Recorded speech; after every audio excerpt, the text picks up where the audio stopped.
نستعينه ونستغفره ونعوذ بالله من شرور أنفسنا ومن سيئات أعمالنا. من يهدي الله فلا مضل له ومن يضلله فلا هادي له. ونشهد أن لا إله إلا الله وحده لا شريك له ونشهد أن محمدا عبده ورسوله. أما بعد فأعوذ بالله من الشيطان الرجيم. بسم الله الرحمن الرحيم. قل إن كنتم تحبون الله فاتبعوني يحببكم الله ويغفر لكم ذنوبكم والله غفور رحيم.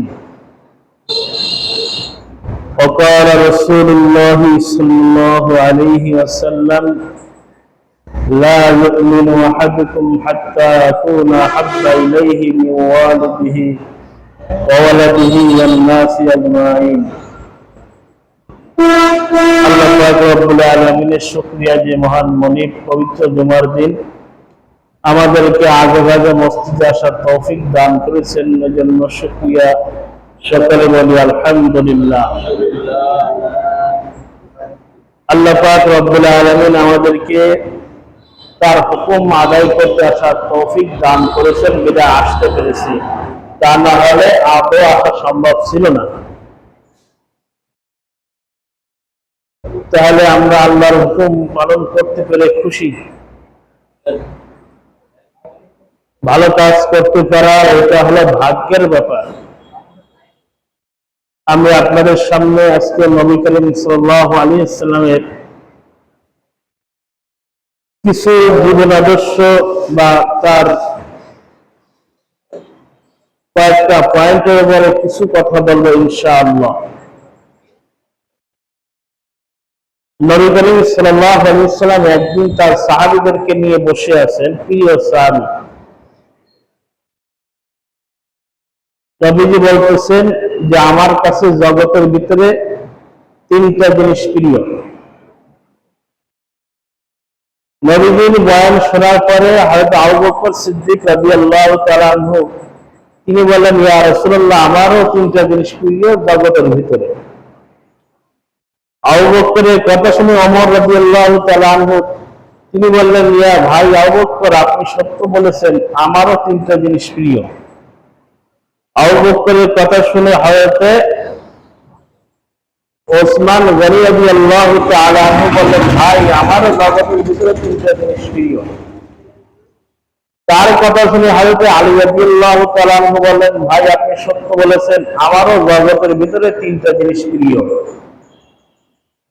হযরত আলীর কথা শুনে হযরত জিবরাইল আলাইহিস সালামকে আল্লাহ পাক বললেন, জিবরাইল, তুমি যদি দুনিয়ার বাসিন্দা হইতা তোমার কাছে কি প্রিয় জিনিস থাকতো? জিবরাইল আলাইহিস সালাম বললেন, আল্লাহ, আমারও জগতের যদি দুনিয়ার বাসিন্দা হইতাম তাহলে আমারও তিনটা জিনিস প্রিয় থাকতো। আল্লাহ পাক বললেন, জিবরাইল, আমারও বান্দাদেরকে জানিয়ে দাও, আমারও তিনটা জিনিস খুব প্রিয়। আল্লাহ পাক যদি তৌফিক দান করেন তাহলে কিছু আলোচনা করব। আমা তৌফিকি ইল্লা বিল্লাহ আলাইহি তাওয়াক্কালতু ওয়া ইলাইহি উনীব। আল্লাহ তৌফিক ছাড়া আসলে কিছুই হয় না। আমি আপনি চিন্তা করতেছি অনেক কিছু করে ফেলবো, কিন্তু এটা আল্লাহর তৌফিক থাকা লাগে। আল্লাহর কাছে সাহায্য চাচ্ছি, বিমাশিয়াতিল্লাহ বিফাদলিল্লাহ। আল্লাহ পাক যেন কিছু আলোচনার তৌফিক দান করেন।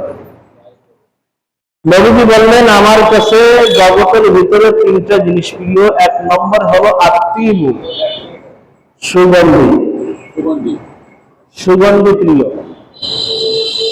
দুই নম্বর হলো নিসা, নেককার নারী। আর তিন নম্বর হলো আসসালাত, নামাজ। এক নম্বরে সুগন্ধি। এই জন্য সুগন্ধি লাগানো সুন্নাত। জুমার দিন মসজিদে আসবেন, সুগন্ধি লাগানো সুন্নাত। ঈদগাহে যাবেন, সুগন্ধি লাগানো সুন্নাত। বিবাহ বা কোনো অনুষ্ঠানে যাবেন, সুগন্ধি লাগানো সুন্নাত। স্ত্রীর কাছে যাওয়ার আগে সুগন্ধি লাগানো সুন্নাত। মুর্দার ব্যক্তির গায়ে সুগন্ধি লাগাই দেওয়া এটা সুন্নাত। এই সুগন্ধি একটা সুন্নাত নবীজির। আমরা সবাই আমল করার চেষ্টা করব। 2 নম্বরে নবী বলে নিসা, নেককার নারী আমার কাছে প্রিয়। নেককার নারী, আল্লাহ রাসূল সাল্লাল্লাহু আলাইহি ওয়াসাল্লাম হাদিসের ভিতরে উল্লেখ করেছেন, আদ-দুনিয়া কুল্লুহা মাতা ওয়া খায়রু কুল্লি মাতা'id দুনিয়া আল-মারআতুস সালিহা। দুনিয়ার সব কিছু হলো ভোগের সামগ্রী, তার ভিতরে উত্তম ভোগের সামগ্রী হলো নেককার নারী। সুবহানাল্লাহ। এজন্য মেয়েদেরকে নবী করিম সাল্লাল্লাহু আলাইহি ওয়াসাল্লাম ভালোবাসতেন। নবী যখন দুনিয়ায় আসলেন তখন মহিলাদের, মেয়েদের কোনো দাম ছিল না, মান ছিল না। যার মেয়ে হতো তাকে সমাজে ছোট চোখে দেখা হইতো, তাকে কোনো বিবাহ অনুষ্ঠানে দাওয়াত দেওয়া হইতো না। এই জন্য সবাই চেষ্টা করতো, আল্লাহ আমার জন্য মেয়ে না হয়, আমার জন্য মেয়ে না হয়। এই জন্য নবী করিম সাল্লাল্লাহু আলাইহি ওয়াসাল্লাম বলেছেন, আমি হলাম মেয়েদের পিতা।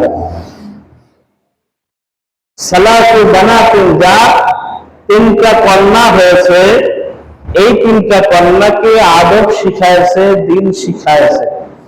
কথাটা ভালো করে বলেন, আদব শিখাইছে, দিন শিখাইছে। আদব আগে, এরপরে হলো দিন। আদবের কথা হাদিসও আসছে, কারণ আদব কায়দা না থাকলে হয় না, কারণ ওরা তো শৃঙ্খল সিস্টেমে থাকে। এই জন্য আদব এবং দিন শিখাইছে, উত্তম সৎ পাত্র দেখে বিবাহ প্রদান করেছে। আল্লাহ রাসূল বলেন, আমি এবং ওই ব্যক্তি পাশাপাশি জান্নাতে থাকবো। সুবহানাল্লাহ। এক সাহাবী বললেন, ইয়া রাসূলুল্লাহ, আমার তো 2টো মেয়ে। নবী বললেন, 2টো মেয়ে যদি থাকে তাকেই দিন শিখাও, আদব শিখাও, সৎ পাত্র দেখে বিবাহ দাও, তাহলে তোমারও একই হুকুম। সুবহানাল্লাহ। তাহলে মেয়েদেরকে নবী কত ভালোবাসতেন। কোথাও সফরে গেলে, আসলে আগে কোন হাদিয়া আনলে আগে মেয়েদের থেকে দেওয়া শুরু করতেন। তাহলে নবীজি মেয়েদেরকে কত মর্যাদা দান করেছেন, ইসলামে কত মর্যাদা মেয়েদেরকে দান করেছেন। মেয়েরা বাপের বাড়ির সম্পদও পাবে, শ্বশুর বাড়ির স্বামীর সম্পদও পাবে।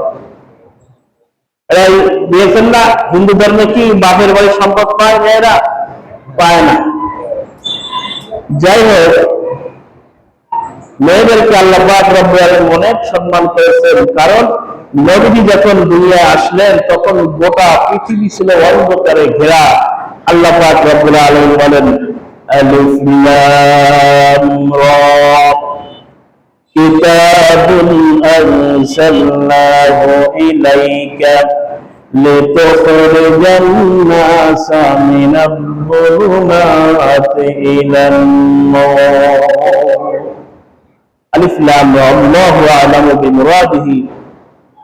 আমি আপনার প্রতি এমন একখানা কিতাব, আল কোরআন কারীম অর্থাৎ কোরআন শরীফকে নাযিল করেছি, যে মানুষদেরকে পঞ্জীভূত অন্ধকার থেকে আলোর দিকে টেনে নিয়ে আসবে।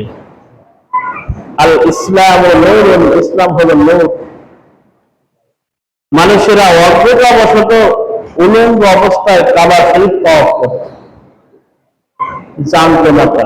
এত মূর্খতা ছিল, বর্বরতার যুগ ছিল। জীবিত কন্যা সন্তানদেরকে আসামে মাটিতে পুঁতে রাখা হতো। কোন অপরাধী তাদেরকে আছাড় মারা হলো, কিয়ামতের দিন জিজ্ঞাসা করা হলো।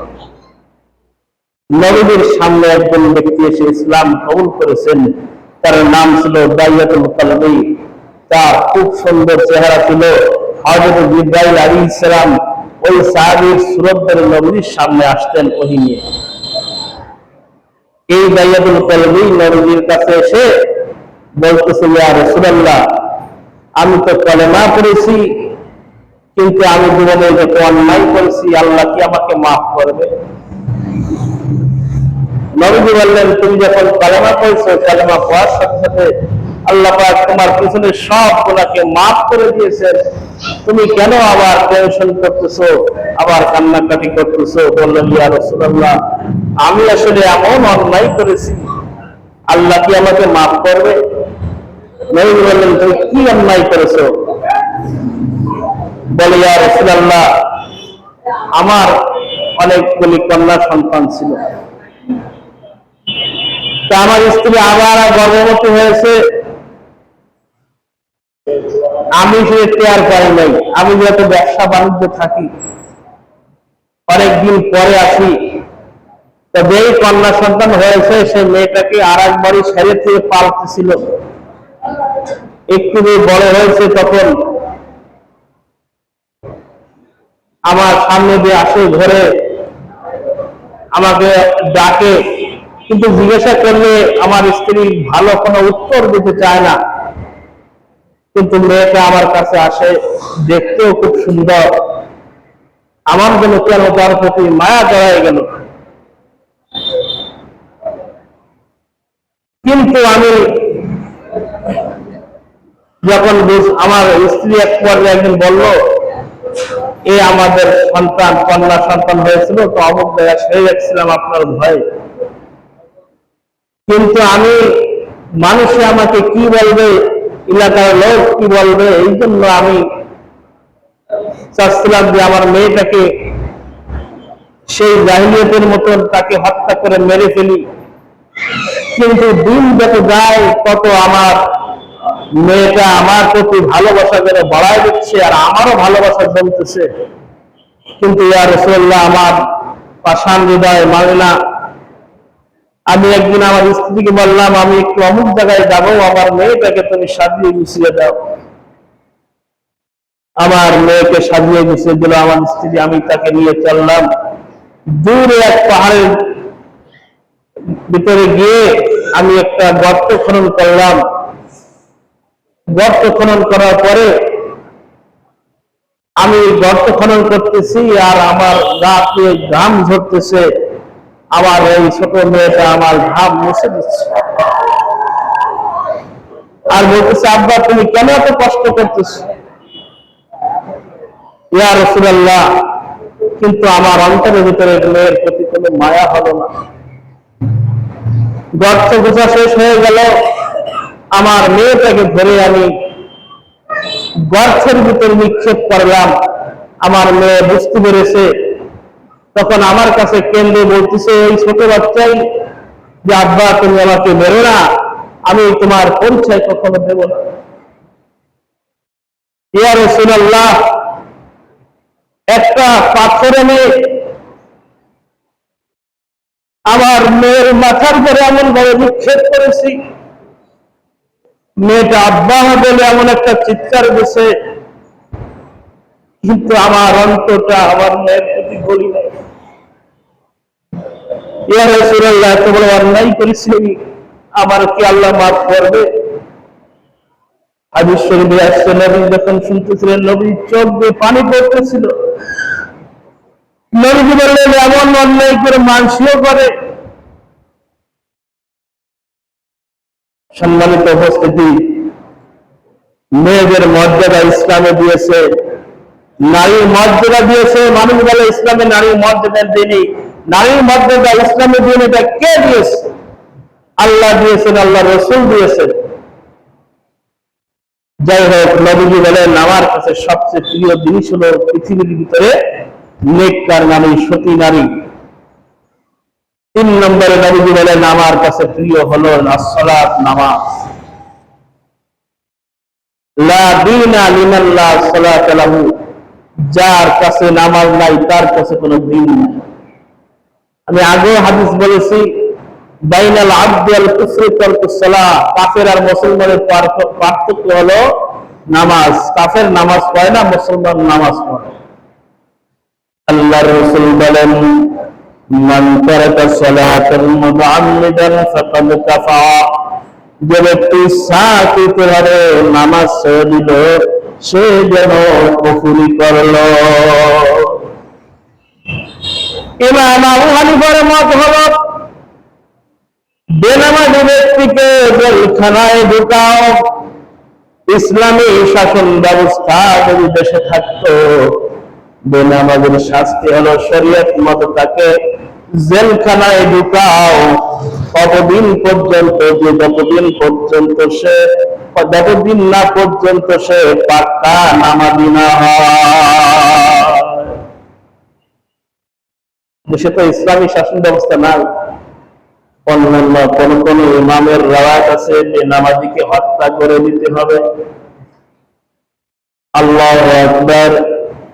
মুসলমান নামাজ পড়ে না, অথচ নবীর কাছে সবচাইতে প্রিয় জিনিস হলো নামাজ। নবীজি বলেন আসসালাত আসসালাত ওয়া মা মালাকাত আইমানুকুম। নবীজি মৃত্যুর সময় মুখ দিয়ে নামাজ কথাটা বলে গেলেন। হযরত আবু বকর সিদ্দিক রাদিয়াল্লাহু তাআলা আনহু বললেন সাদাকতা ইয়া রাসূলুল্লাহ, ওগো আল্লাহর নবী আপনি সত্য বলেছেন। আমার কাছে উহব্বিবা ইলাইয়া মিনাদ দুনিয়া সালাস, দুনিয়ার ভিতরে আমার কাছে তিনটা জিনিস প্রিয়। এক নম্বরে হলো আন-নাযরু ইলা ওয়াজহি রাসূলিল্লাহি সাল্লাল্লাহু আলাইহি ওয়াসাল্লাম। নবীজি বলেন, হযরত আবু বকর বলেন, আমার কাছে দুনিয়ার ভিতরে সবচেয়ে প্রিয় জিনিস হলো, মুহাব্বতের জিনিস হলো, আমি আবু বকর যেন সব সময় আপনার চেহারা মুবারকের দিকে তাকায়া থাকি। আল্লাহু আকবার। এখন তো নবী দুনিয়ায় নাই। যদি কোনো ব্যক্তি চিন্তা করে এখন নবী দুনিয়ায় নাই, নবীর উত্তরসূরি হলেন আলেম ওলামাগণ, তাদেরকে যদি নবীর উত্তরসূরি খাঁটি অন্তরে মেনে তাদেরকে নবীর মুহাব্বতে তাদের চেহারার দিকে ওই নজরে তাকায়, আল্লাহ পাক হযরত আবু বকর সিদ্দিক রাদিয়াল্লাহু তাআলা আনহুর কাতারে তাকে দাঁড় করাইবে।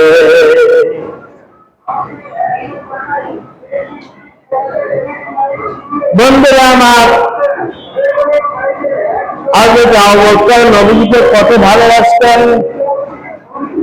নবীর মুহাব্বতে ভালোবাসায় নবী হযরত আবু বকরকে বলেছেন, আবু বকর হিজরত করা লাগতে পারে, তুমি রেডি থাকিও।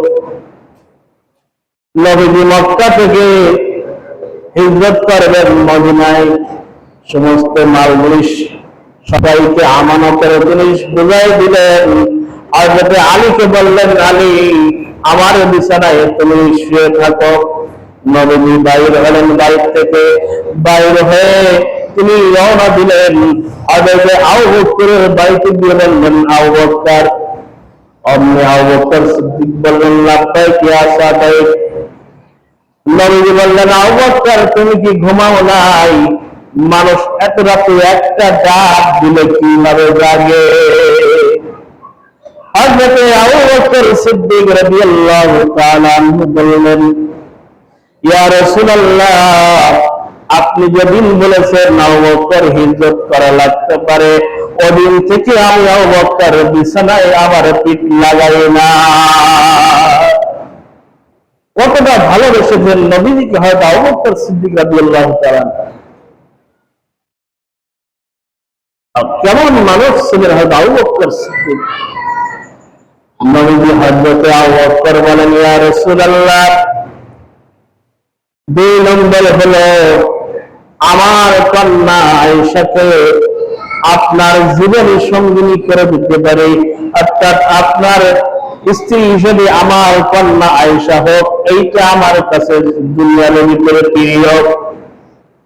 কোন কোন রিওয়ায়াতে আসছে নবীজি বলেছিলেন যে দুনিয়ার ভিতরে নেককার নারী আমার কাছে প্রিয়। এই কথা নবী যখন বলেছিলেন, এই সময় হযরত খাদিজাতুল কুবরা রাদিয়াল্লাহু তাআলা আনহা তিনি দুনিয়ায় ছিলেন না। এই জন্য আবু বকর বললেন যে আমার আয়েশা আপনার স্ত্রী হোক, এইটা আমার কাছে প্রিয়। আল্লাহ পাক রব্বুল আলামিন 6 বছর আয়েশাকে নবীর উপযোগী করে দিয়েছিলেন। হযরত খাদিজা রাদিয়াল্লাহু তাআলা আনহার ইন্তিকালের পরে জিবরাইল আলাইহিস সালাম মা আয়েশা সিদ্দিকা রাদিয়াল্লাহু তাআলা আনহা একটা ছবি এনে নবীকে দেখাচ্ছেন। আতারিফু ইয়া রাসূলুল্লাহ, আপনি কি চেনেন নাকি? নবীজি বললেন, এটা বিনতে আবু বকর এনে ওয়ালাকিন সুবরা, এটা ছোট, তুমি আমাকে একে দেখাচ্ছ কেন? জিবরাইল আলাইহিস সালাম বললেন, আপনার যদি পছন্দ হয় আল্লাহ পাক একে বড় বড় ব্যবস্থা করে দেবেন, এটা আপনার বলা লাগবে না। আল্লাহ জানতে চেয়েছেন তাকে আপনার পছন্দ হয়েছে কিনা। আল্লাহ পাক রব্বুল আলামিন হযরত আয়েশা সিদ্দিকা রাদিয়াল্লাহু তাআলা আনহাকে অল্পতে তার বিবাহের উপযোগী করে দিয়েছিলেন। সুবহানাল্লাহ। হযরত আবু বকর সিদ্দিক রাদিয়াল্লাহু তাআলা আনহু বললেন, ইয়া রাসূলুল্লাহ, 3 নম্বরে আমার কাছে প্রিয় হলো আল্লাহ পাক যত ধন সম্পদ আমাকে দান করেছেন সবটুকু আল্লাহ এবং তার রাসূলের জন্য খরচ করি। বন্ধুরা আমার, আল্লাহ পাক ধন সম্পদ আমাদেরকে দিয়েছেন তার রাস্তায় খরচ করার জন্য। আমি আপনি নিজের বাড়ি, নিজের গাড়ি, নিজের টাকা মনে করে নিজের বলি আমার বলি, আসলে কিছু আমার না। আমরা হলাম এর রক্ষক, মূল মালিক হলেন আমার আল্লাহ। আমাদেরকে দিয়েছেন এটা যে তোমরা দুনিয়া জীবনযাপন করে, মূল মালিক টাকা পয়সা মালিক আল্লাহ। আল্লাহ পাক বলেন, আনফিকু মিম্মা রাযাকনাকুম, তোমরা আমার রাস্তায় খরচ করো যা আমি আল্লাহ তোমাদেরকে রিজিক দান করেছি। মানুষকে আল্লাহ পাক ধনী বানান মুহূর্তের ভিতরে, আবার গরিব বানান মুহূর্তের ভিতরে। এটা আমরা গত বছর দেখতে পেয়েছিলাম। যারা বিশ্বাস করতো না, এই 5 আগস্টের দিন দেখে অনেকের বিশ্বাস বেশি জন্মাইছে। কি বলেন, ঠিক না? এটা আল্লাহ পাক দেখাই দিয়েছেন যে তোমরা মানো না, অনেক কিছু করো। এটা দেখে শিক্ষা গ্রহণ করো। ফাতাবিরু ইয়া উলিল আবসার। আল্লাহ পাক বলেন, ওয়ালা তামশি ফিল আরদি মারহা ইন্নাকা লান তাখরিকাল আরদা ওয়া লান তাবলুগাল জিবালা তুলা। অহংকার করে আমার জমিনকে হাঁটায় দিতে পারবে না, আর আসমানের উচ্চতাও ছেয়ে যেতে পারবে না। ও বান্দা, তোমার আমার হুকুম ভালো লাগে না, আমার নিয়ম ভালো লাগে না, তোমার নামাজ ভালো লাগে না, রোজা ভালো লাগে না, পরদা ভালো লাগে না, শরীয়তের হুকুম ভালো লাগে না, তুমি যা ইচ্ছে তাই করতেছো। আল্লাহ পাক বলেন, ইয়া মা'শারাল জিন্নি ওয়াল ইনসি ইন ইসতাতা'তুম তানফুযু মিন আকতারিস সামাওয়াতি ওয়াল আরদ فانفذوا لا تنفذون إلا بسلطان। আল্লাহ পাক বলেন, এ জিন এবং ইনসানেরা, আমার হুকুম, আমার নির্দেশ, আমার নিয়ম নীতি তোমাদের কাছে ভালো না লাগে, আসমান এবং জমিন থেকে তোমরা বাইরে হয়ে যাও। কোথা থেকে বাইরে? আসমান জমিতে বাইরে যাও। ফানফুযু লা তানফুযুনা ইল্লা বিসুলতান। যাবা কোথায়? কি বলেন, আসমান জমিন থেকে বাইরে যাওয়ার আর কোনো রাস্তা আছে? ইয়াকুলুল ইনসানু ইয়াওমাইযিন আইনাল মাফার কাল্লা লা ওয়াজার ইলা রাব্বিকা ইয়াওমাইযিনিল মুস্তাকার। ভাগবার কোনো রাস্তা নাই, পালাবার কোনো রাস্তা নাই, আল্লাহর দরবার ছাড়া যাওয়ার কোনো জায়গা নাই। সম্মানিত উপস্থিতি, জুমার দিনটার দিয়ে আলোচনা করা যায় না। তাহলে আবু বকরের কাছে 3টে জিনিস প্রিয়। 1 নম্বরে হলো নবীজির চেহারার দিকে তাকিয়ে থাকি, 2 নম্বরে তার কন্যাকে নবীজির সাথে বিবাহ দিই, 3 নম্বরে হলো আল্লাহ যে সম্পদ দিয়েছেন এই সম্পদটুকু আল্লাহর রাস্তায় দান করি। হয়তো ওমর রাদিয়াল্লাহু তাআলা আনহু বললেন, সাদাক্তা, সত্য বলেছেন ভাই আবু বকর, আমার কাছে তিনটা জিনিস প্রিয়। এক নম্বরে হলো আমরু বিল মারুফ, সৎ কাজের আদেশ দেওয়া। দুই নম্বরে হলো অনহা আনিল মুনকার, অসৎ কাজের নিষেধ করা। তিন নম্বরে হলো সেয়াগামা গায়ে দিয়ে আমি ওমর জীবন যাপন করি। এইটা হলো আমার কাছে প্রিয়। সৎ কাজের আদেশ আর অসৎ কাজের নিষেধ, এটা একদম উঠেই যাচ্ছে। সামনে আবার ঈদ মিলাদুন নবী আসছে, এই জন্য কিছু এর মাঝখানে বললাম যে ঈদ মিলাদুন নবী পালন করতে গিয়ে বিশেষ করে স্কুল কলেজের মেয়েরা এরা পর্দাটারই আগে লঙ্ঘন করে। আসলে ঈদ মিলাদুন নবী পালন করা এইভাবে ইসলামে কোনো জায়েজ নেই। এটা আমাদের একটা রসম তৈরি করছি। তাই দেখবেন এতে ওই একজনের শুনছিল পাগড়ি মাথায় দিয়ে নামাজ পড়া সুন্নাত, এই জন্য নামাজ পড়তে আসছে মসজিদে পাগড়ি নাই, কি করবে তার এই লুঙ্গি বলে পাগড়ি বানাইছে। এটা ঠিক ওই সিস্টেমের অবস্থা। যাই হোক, এক নম্বরে হযরত ওমর বলেন সৎ কাজের আদেশ করা, দুই নম্বরে অসৎ কাজের নিষেধ করা। এটা আমি ওমর, আমার কাছে সবচেয়ে প্রিয় কাজ। নবীজি বলেন, মান রাআ মিনকুম মুনকারান ফালইউগাইয়িরহু বিয়াদিহি ওয়া ইন লাম ইয়াস্তাতি ফাবিলিসানিহি ওয়া ইন লাম ইয়াস্তাতি ফাবিকলবিহি ওয়া যালিকা আযফুল ঈমান। কোন গর্হিত কাজ, অসৎ কাজ, খারাপ কাজ যদি সমাজে হতে দেখো তোমরা, এতে স্বহস্তে প্রতিহত করো। যদি তা না করো তাহলে কি করো, মুখ দিয়ে বলো, মুখ দিয়ে না পারলে কমপক্ষে অন্তর দিয়ে ঘৃণা করো। কিন্তু ঈমান, অন্তর দিয়ে ঘৃণা করা হলো ইমানের দুর্বলতম কাজ। যা আপনাদেরকে বলি, সৎ কাজের আদেশ মানুষকে করবেন, অসৎ কাজ যেখানে হয় নিষেধ করার চেষ্টা করবেন। আল্লাহ পাক আমাদের সকলকে নেক আমলের তৌফিক নসিব করুন, আমিন। সুন্নাত